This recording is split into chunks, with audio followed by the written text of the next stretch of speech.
Thomas Guénolé.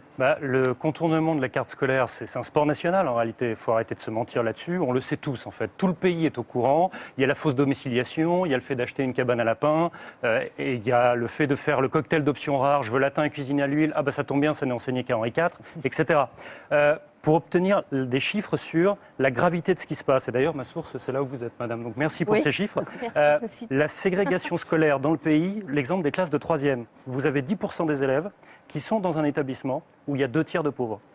Vous avez 5% des élèves qui sont dans un établissement où il y a 60% de riches. Et il y a une pratique complètement illégale qui est pratiquée par un peu moins d'un collège sur 2 en France, pour les parents qui nous écoutent, c'est le séparatisme social à l'intérieur du collège. En résumé, 3e A, ça va être pour les classes moyennes, 3e B, ça va être pour les pauvres, etc. Et il y a 45% des collèges qui, c'est 1 sur 4 pour le séparatisme social, et c'est 45% pour la pratique des classes poubelles, c'est-à-dire on concentre les cas les plus difficiles dans la même classe, dans l'espoir que les autres vont s'en sortir mieux. Après, on a parlé beaucoup du logement. Les méthodes utilisées par les maires qui n'en veulent pas des logements sociaux, qui ne veulent pas des pauvres en réalité, les méthodes sont d'une violence ahurissante. Je vous ai apporté quelques exemples. Bâtir des logements sociaux qui sont réservés aux classes moyennes en réalité, ça s'appelle les PLS. Ça c'est Neuilly-Plaisance par exemple. Neuilly-Plaisance, pas Neuilly-sur-Seine, pour changer, n'a bâti que des PLS en réalité. Prendre au prétexte de grandes inondations pour dire, moi vous savez, je ne peux plus bâtir. Ça c'est le maire du Canet qui vous dit ça récemment. Financer des associations qui font des recours en justice pour ralentir la construction. Ça, c'est le maire du 16e arrondissement de Paris qui fait ça. Et puis, dernier exemple, les condamnations et les plaintes contre des organismes HLM se multiplient pour le fichage raciste des candidats au logement. Et il y a une étude INSEE récente 2013, qui vous dit que quand vous n'êtes pas blanc, c'est 20 mois de plus pour obtenir un logement social, contrairement à la propagande raciste qu'on entend beaucoup, de type « les blancs sont défavorisés ». C'est faux. Je fais une parenthèse d'ailleurs sur le racisme anti-blanc, mais après j'en resterai là.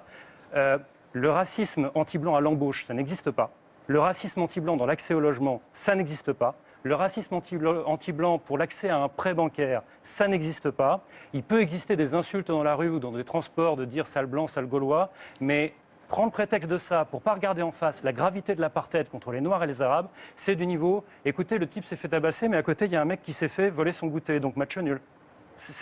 Il y a une imposture intellectuelle sur le fait de mettre sur le même plan. Les deux phénomènes existent, mais les proportions, c'est de 1 à 100. Ce n'est pas du tout la même chose. Oui, peut-être, mais on vit aujourd'hui dans un pays qui devient multiculturel et multiethnique. Je ne suis pas d'accord. Multiethnique, je ne suis pas d'accord, pardon, mais dès la 2e génération, les enfants des immigrés, parce qu'effectivement, ce ne sont pas des immigrés de 2e génération, dès la 2e génération, et en 4 générations maximum, les gens perdent leur attribut ethnique. C'est quoi une ethnie? Oui, c'est sûr. Mais il y a des couleurs de peau, c'est la gastronomie, c'est la religion, tout ça, ça se perd en 4 générations. Moi, je suis un Polonais désethnicisé. On est parfaitement d'accord, mais non, moi, je ne suis pas d'accord du tout. Sauf que... Je suis devenu blanc, je suis devenu blanc, moi, à l'âge de 30 ans. J'ai un petit bourgeois, j'étais dans ma petite province, bon. J'ai débarqué en Seine-Saint-Denis et j'ai découvert du jour au lendemain qu'effectivement, j'étais blanc de peau face à des élèves qui étaient tous d'origine extra-européenne. J'ai eu aucun problème par rapport à ça, mais j'ai découvert effectivement la question raciale, ethnique à ce moment-là. Mais ça, c'est tout le privilège d'attendre 30 ans pour découvrir la question raciale. C'est ça le privilège. Mais j'en suis d'accord, on est tous d'accord. Mais tout ça pour dire que pourquoi ne pas parler de toutes ces questions-là? Il n'y a aucune Mais parce gêne. que justement, on en parle, mais ça dépend qui en parle. Vous en parlez puisque vous êtes affecté, vous avez découvert quelque chose quand vous êtes arrivé en Seine-Saint-Denis, et là, ça devient un problème. Mais je n'ai pas parlé de problème. Non, mais enfin, ça devient un débat public. Oui, Et qu'est-ce qui se passe quand les gens qui sont affectés, c'est-à-dire, si je prends mon cas, depuis l'âge de 1 an, voilà, et que je dis, il y a un problème, je me sens noire, je suis racialisée. Pourquoi il faut que j'attende vos 30 ans et votre arrivée en Seine-Saint-Denis pour qu'on puisse avoir un débat public? C'est pour ça que je vous disais que moi, je regrette qu'on ne l'ait pas lancé avant. Non, bien sûr, mais moi, Ce que vous avez tous l'air de dire, en tout cas, c'est que la mixité sociale qu'on appelle de nos voeux, c'est aussi une mixité ethnique. Alors. Mais ça n'est que... Pardon, mais attendez, c'est ce que j'essayais, j'ai entendu tout à l'heure. Attendez, c'est... Le référent racial, il est là, je veux dire, il n'y a qu'à regarder la chronologie des faits. La première fois que ce terme apparaît, mais pas distinctement, c'était en 72, quand l'État décide l'arrêt des grands ensembles, c'était la circulaire Guichard. Il était dit qu'il fallait réserver plutôt 20% de logements sociaux à des catégories sociales particulières. Et pareillement, on l'a vu ensuite au début des années 80, avec la loi d'orientation sur la ville en 90. Moi, ce qui me gêne avec tout ça, c'est que on est beaucoup finalement dans le ressenti, dans les convictions. Et moi, je suis désolé. D'abord, la Seine-Saint-Denis, qu'est-ce que ça veut dire? De quelle Seine-Saint-Denis aujourd'hui on parle? Avec le Grand Paris, vous avez la Seine-Saint-Denis qui est en train d'exploser, de se développer, mais d'exploser sur le plan économique, parce que aux portes de Paris, il y a du foncier, parce qu'aux portes de Paris, il y a les entreprises, elles voient finalement un moyen d'installer leur siège social. Et donc, vous avez des catégories sociales aujourd'hui moyennes qui habitent à Paris, catégorisées, qui viennent y travailler. Un département, l'un des départements les plus pauvres. Des grosses sociétés qui ont leur siège, mais seulement les entrepreneurs, parce que leurs employés ont très peur finalement de cet environnement social-là sur lequel on fantasme quand même beaucoup. Je ne dis pas qu'il ne se passe rien dans certains coins de Seine-Saint-Denis. Par contre, je trouve que finalement, on est beaucoup dans l'excès. Et donc, vous avez des sortes d'enclosures qui ont émergé. Vous avez des gens qui viennent travailler à Aubervilliers, qui ne connaissent absolument rien de la Courneuve, qui vivent dans un entre-soi. Et vous avez en face tous ces gens qui n'ont pas d'emploi. Il y a des quartiers d'habitat social où le chômage, c'est 40-60%. Mais pardon, quand vous dites que vous ramenez les choses à une échelle de 5-10 ans, il y a des rapports, mais qui sont des rapports publics, qui déjà à la fin des années 70, au moment de la création de la politique de la ville, faisaient état de quartiers dans lesquels le pourcentage de chômage, c'était de jeunes d'origine extra-européenne, 40-50%. Je veux dire, il n'y a rien de neuf dans tout ça. Ça fait 40 ans que ça dure. Mais oui, et là, on parle, si on se concentre sur ces jeunes d'origine extra-européenne, voilà. D'accord. Mais que faites-vous, par exemple, des territoires d'outre-mer, par exemple, où les territoires d'outre-mer, où les taux de chômage, où les taux de déscolarisation, d'incarcération sont 10 fois plus élevés que ce qui se passe en France hexagonale? Je ne parle pas de ce que je ne connais pas. Ah, voilà, mais on ne le connaît pas, mais ça fait partie de cette... Thomas Guénolé, vous vouliez ajouter quelque chose? Oui, moi je voudrais revenir sur le mot ethnie ou ethnique. Pardon, mais c'est un cache-sexe, c'est un alibi. On parle des gens qui ont la peau blanche, des gens qui ont la peau noire et des gens qui ont un faciès vu comme arabe, et donc on parle grosso modo des arabes dans la plupart des cas concernés. Donc on est en train de tourner autour du pot, d'utiliser une sémantique, parce que bon, des gens qui ont des origines et ceci ou cela. Pardon, mais quand on est discriminé à l'embauche, c'est pas parce qu'on a des origines maghrébines, c'est parce qu'on a un faciès perçu comme arabe, ou un nom perçu comme arabe, ou c'est parce qu'on a la couleur de peau qui est noire. Vous voyez? On n'a pas nécessairement une identité africaine quand on est antillais, par exemple. On est français depuis l'antillais de base, il est plus on est français tous que moi, en fait, puisque moi, je suis métis slave, si vous voulez. Donc, par rapport à ça, moi, c'est juste pour dire, il y a quelque chose que je trouve agaçant, c'est de voir monter en puissance une question identitaire qui est un piège à con pour les pauvres. Pardon de le dire comme ça, mais c'est-à-dire que la fracture territoriale, c'est les inégalités entre territoires, ok. Mais en fait, c'est les inégalités entre les gens qui sont dessus. Donc c'est les inégalités de richesse, c'est ce que vous disiez tout à l'heure, madame, entre les gens. Et pourquoi il y a une question identitaire qui monte en puissance? Parce que de plus en plus de pauvres au fil des ans sont des gens qui ne sont pas blancs. Et ça fait monter deux tensions chez les plus riches. Une tension de type la peur du pauvre est de plus en plus remplacée par la peur des Arabes, fantasmée par les vrais Arabes, et la peur des Noirs plus secondairement. Et la peur des Roms. Oui, bien sûr, mais ça, c'est pas nouveau, malheureusement. Et entre pauvres, il y a quelque chose qui monte aussi, qui est, je vois des gens autour de moi qui n'ont pas la même couleur de peau que moi, et je commence à développer un discours de type, moi, j'ai droit à plus que toi parce que je suis plus français que toi, dans un contexte d'appauvrissement général. Et je suis d'accord que question territoriale, question des inégalités entre les gens, des inégalités entre les territoires et questions identitaires, tout ça, ce sont des symptômes d'un seul sujet dont on a commencé à parler dès le départ, donc je suis très content, c'est la question des inégalités, c'est la question centrale. Vous voulez accroître la mixité sociale, réduisez les inégalités. Il n'y a pas de mixité sociale, on n'accroît pas ce qui n'existe pas. Excusez-moi, mais vous avez l'air d'en faire un problème uniquement...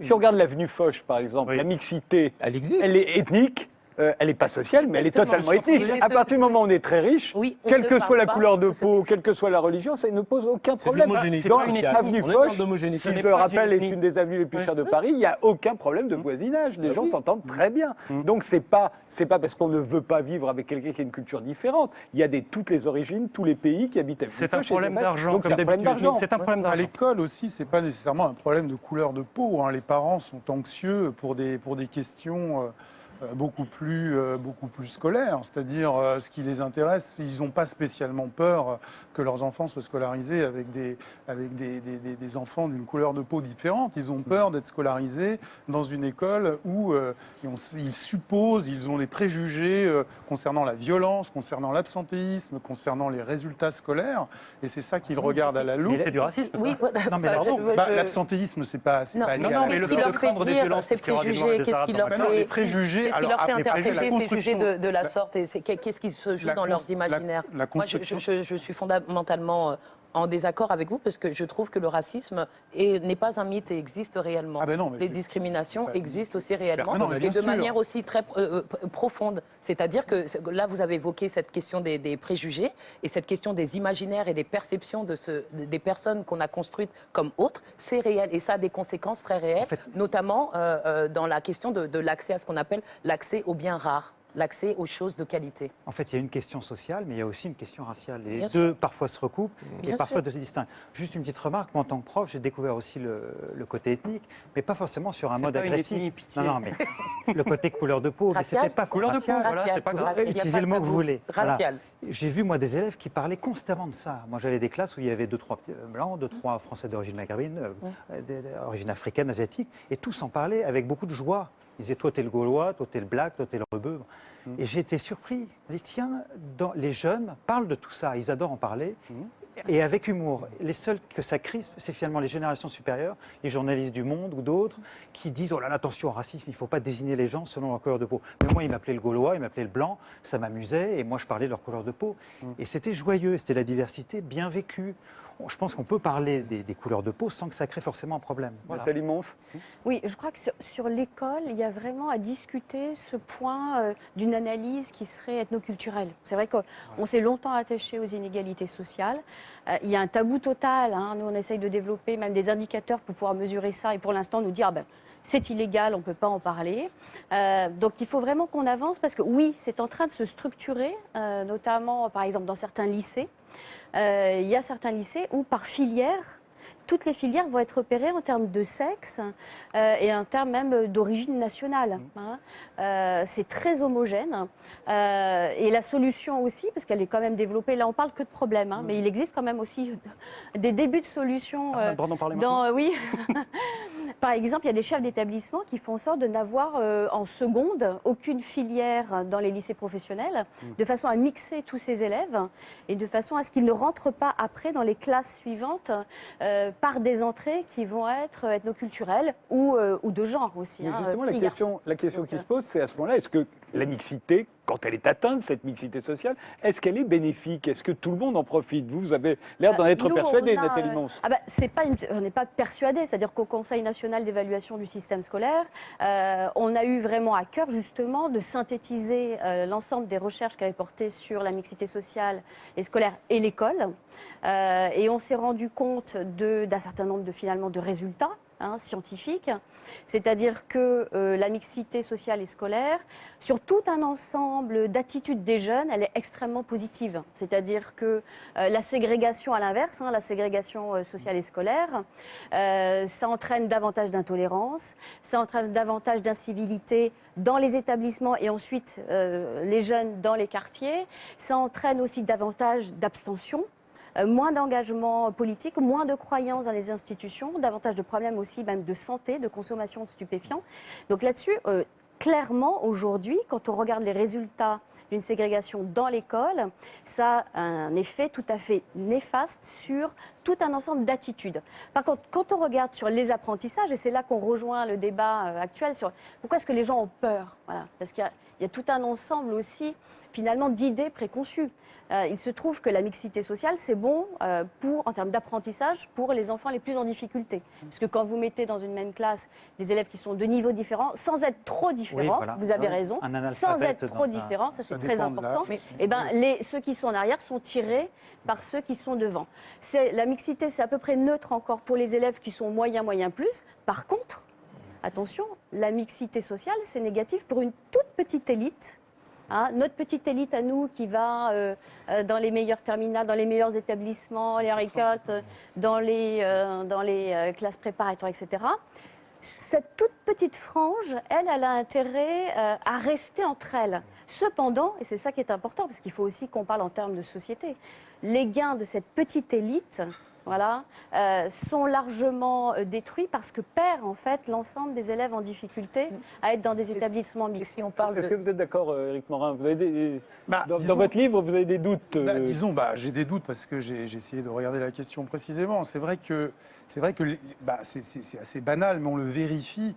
Il y a beaucoup d'effets d'entraînement à l'école, c'est-à-dire on est influencé dans le primaire et surtout au collège par les camarades de classe avec lesquels on se trouve scolarisé.